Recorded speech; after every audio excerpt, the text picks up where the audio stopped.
खड़ा हो, बहस करे और बहस में हराए, मैं बात मान लूंगा, लेकिन जो झूठ फैलाया जा रहा है उसके खिलाफ मैं सख्त अल्फाज करूंगा इस्तेमाल।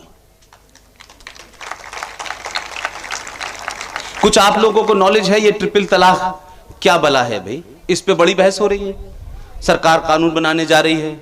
कुछ लोग कह रहे हैं हमारे मजहब के अंदर आप इंटरफेयर कर रहे हैं, कुछ कह रहे हैं कि अगर ऐसा हुआ तो भारत टूट जाएगा, कुछ कहते हैं कि अगर ऐसा हुआ तो इस्लाम खतरे में पड़ जाएगा। कभी सोचते हैं आप लोग कि ये इशू क्या है जिसकी वजह से लोग जो है देश तोड़ने पे आमादा हो जाते हैं? कुछ लोग कहते हैं यूनिफॉर्म सिविल कोड लागू हुआ तो देश टूट जाएगा। अब ये देश ऐसा हो गया है क्योंकि कुछ लोगों को देश तोड़ने का मौका 1947 में ऐसा मिल गया जिससे उनको लगता है कि भारत को तोड़ना आसान हो गया है, लिहाजा हर छोटी छोटी बात पर वो देश तोड़ देते हैं।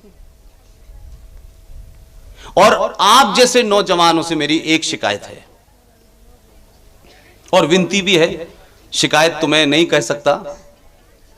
अगर आपको कश्मीर के बारे में नहीं पता तो इसके लिए पाकिस्तान जिम्मेदार नहीं है।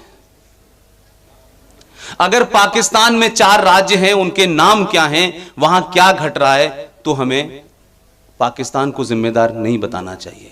हां, लेकिन मुझे यह जरूर पता होगा कि अमेरिका में क्या चल रहा है, फ्रांस में क्या चल रहा है, इस कुछ लोगों को जरूर पता होगा। हमको अगर अपने पड़ोसी के बारे में नहीं पता है और तीसरे राज्य के 5वें कॉलोनी के बारे में पता है, उसका कोई मतलब नहीं है। अगर हम पड़ोसी को नहीं समझ पा रहे 70 साल में, तो हम अमेरिका और फ्रांस में हमारा कोई लेना देना नहीं है। उसको समझने के लिए दूसरे लोग बैठे हुए हैं, लेकिन अगर घर महफूज नहीं है, पड़ोसी महफूज नहीं है, पड़ोसी के कारण आपका घर जो है सुरक्षित नहीं है, उसको जानना ज्यादा जरूरी है। आपके मन में कोई सवाल आता है कि ट्रिपल तलाक के बारे में, शरिया के बारे में, जानते हैं आप लोग शरिया क्या होती है? जोर से बोलिए ईमानदारी से, कोई उसकी बात नहीं है। आपको नहीं पता शरिया? एवरेज उम्र क्या होगी आप लोगों की? 21-22 साल, 17-18। गुड गुड, ये अच्छा है वैसे, गुड। ज्यादातर लोगों की आदत होती है उम्र बड़ी नहीं बताते। देखिए, हमारे यहां एक बहस चल रही है और उस बहस को जिस तरह से चलाया जा रहा है, पाकिस्तान जो कुछ करेगा मुझे लगता है उसके लिए भारत की सेना मौजूद है। उस सेना का काम है कि वो देश की हिफाजत कैसे करे, और दूसरी फोर्सेस हैं। लेकिन हमारे यहां एक चीज की जो कमी है, जिस कारण चंद मुट्ठी भर लोग टेलीविजन से लेके अखबारों और अखबारों से लेके कन्याकुमारी तक जो भाषण देते हैं, उसकी कमी यह है कि हम इंटेलेक्चुअली उनको काउंटर नहीं कर पाते। हमें विषय ही नहीं पता है, हमें जानकारी ही नहीं है। और जो हमारे बीच में जानकार लोग हैं, जो काम 47 में कर रहे थे, जो काम उन्होंने 1962 में किया, वही लोग आज फिर टेलीविजन पे बैठते हैं और गलत बात बताते हैं, गलत आर्गुमेंट देते हैं। हमारे देश को आप हजारों खतरे गिना सकते हैं, लेकिन बहैसियत हिंदुस्तानी, मेरा 27-28 साल का जर्नलिज्म में एक्सपीरियंस है, यह महज इत्तफाक है कि मैं एक ऐसी जगह पैदा हुआ, वहां पढ़ा जहां मुझे कुरान शरीफ कंपलसरी था पढ़ना, यह हिंदुस्तान की बात है। और उसके बाद उर्दू कंपलसरी थी। उर्दू वैसे मेरी अपनी मादरी जबान भी है। उस वजह से चीजों को समझने में और उनके कुछ नतीजे पे पहुंचने में शायद मुझे ज्यादा आसानी हुई। पाकिस्तान की नौकरी और पाकिस्तान को समझना मेरे लिए कोई बहुत बड़ी चुनौती नहीं थी। मेरे लिए इस देश में फ्रॉड सेकुलरिज्म को, फ्रॉड कम्युनिस्टों को, कामरेडों को समझना चुनौती थी कि हमारे यहां जो सेकुलरिज्म के नाम पे लोग, एक बड़ी भीड़ खड़ी हुई है, सेकुलरिज्म के नाम पे जो पार्टियां बनी हुई हैं, उनका सेकुलरिज्म अजीब व गरीब है। एक पार्टी, सेकुलर पार्टी का नेता कहता है कि हमें मुसलमानों का वोट चाहिए, वो सेकुलर है। एक पार्टी जो बनी इस काम के लिए थी, जो बताती यह है कि मेरा प्रियम्बल यह है कि मैं दलितों के उत्थान के लिए बनी हूं, वो जब उत्तर प्रदेश में टिकट देती है तो वो मुसलमानों को देती है 100 और दलितों को देती है 65। वो भी पार्टी सेकुलर है। एक बिहार में है, वो कहते हैं कि कुछ यादव हैं 16% और 16% मुसलमान हैं, इन दो को मिलाकर के हम सत्ता हासिल कर सकते हैं, वो भी सेकुलर है। फकत यह है कि सेकुलरिज्म की कई सारी दुकानें हैं, और ये अगर इतने ही सेकुलर हैं तो एक नहीं होते। एक का सेकुलर यहां तक है, दूसरे का यहां तक है, तीसरे का वहां तक है, चौथे का पाकिस्तान तक है। लेकिन 70 साल के बाद अशोक जी, जो मैं सामाजिक परिवर्तन देखता हूं कि पहली बार इस देश में पोलराइज होकर वोटिंग हुई और हर आदमी, पढ़े लिखे ने, गरीब ने, अमीर ने, जिसने भी वोट दिया उसके तर्क बड़े मजबूत थे। ये जब आप घूमते, अगर हिंदुस्तान में 2014 का चुनाव देखते या उत्तर प्रदेश का चुनाव देखते तो आपको समझ में आता कि लोगों में किस बात को लेकर गुस्सा है। और ये 70 नहीं, ये 800-900 साल के गुस्से के कारण आज नरेंद्र मोदी जो है सत्ता में बैठे हुए हैं, योगी जी उत्तर प्रदेश में बैठे हुए हैं। हमारे देश में इस पे तो बहस हो सकती है कि फिल्म पीके बनेगी, और पीके के अंदर मैं उस डिटेल में नहीं जाना चाहता। हमारे यहां पद्मावती बनेगी, और सॉरी टू से with my young friend, I am using this word because I can't change. एक फिल्म बनी है और वो फेस्टिवल जो गोवा में चल रहा है उसमें चलाने के लिए बड़ा उस पे बवाल उठा है। उस फिल्म का नाम है सेक्सी दुर्गा।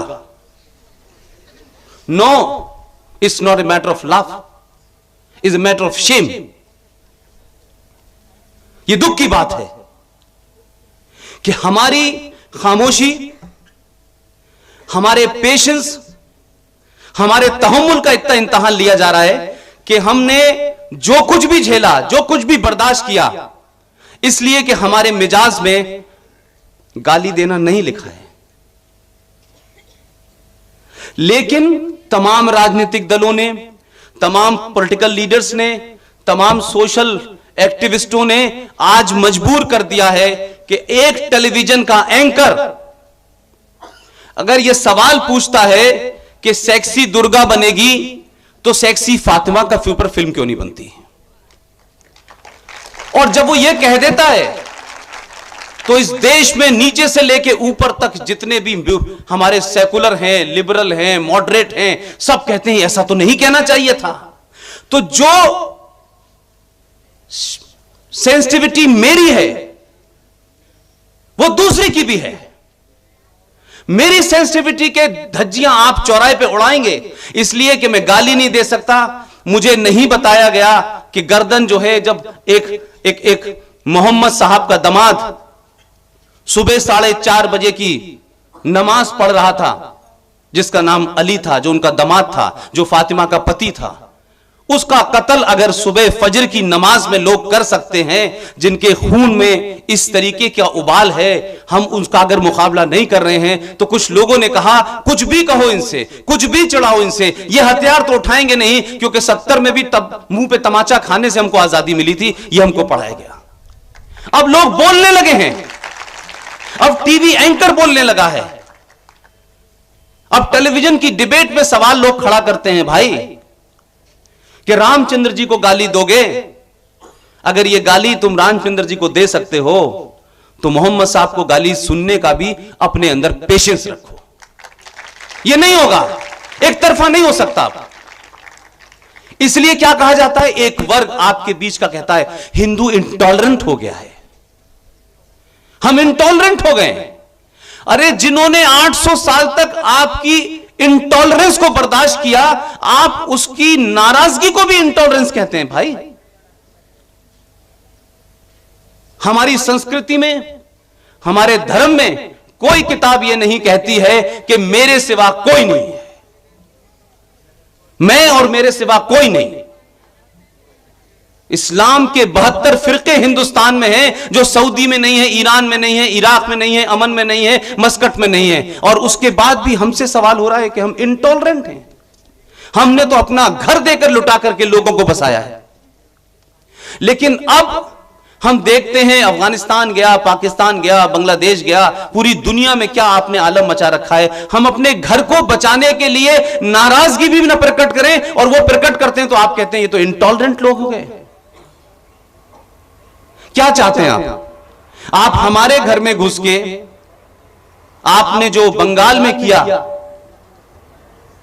जो आसाम में किया, जो केरल में हर दिन खबर सुनते हैं आप, हम वो होने दें तो हम इंटॉलरेंट आदमी हैं, और नहीं होने देते तो भाई हिंदू जो है अब इंटॉलरेंट हो गया है, लिहाजा देश जो है वो टूट सकता है। यानी देश इसलिए मजबूत है कि इस देश का हिंदू 800 साल से जूते खा रहा था, जूते खाता रहे। उसके देवी देवताओं, उसके संस्कृति, उसके कल्चर को आप तहस नहस कर दीजिए, लेकिन देश बचा रहना चाहिए। लेकिन एक सवाल जरा सा पूछ लो किसी से तो लोग इतनी हिम्मत करते हैं कि देश तोड़ देते हैं। यह कमजोरी किसकी है? यह कमजोरी इस बात की है कि जहां आप बैठे हैं वहां हो सकता है 25, 30, 35 साल पहले मैं भी बैठा था, लेकिन मुझे RSN सिंह साहब जैसा कोई आदमी भाषण देने नहीं आया था। मुझे यह बताने नहीं आया था कि आप किधर जा रहे हैं, यह देश किधर जाएगा, आप किधर जाएंगे, कहां जाएंगे, किस तरह जाएंगे, क्या करना है, यह नहीं बताया गया। पढ़ लो, पढ़ लो, हमको पढ़ने के लिए बोला गया।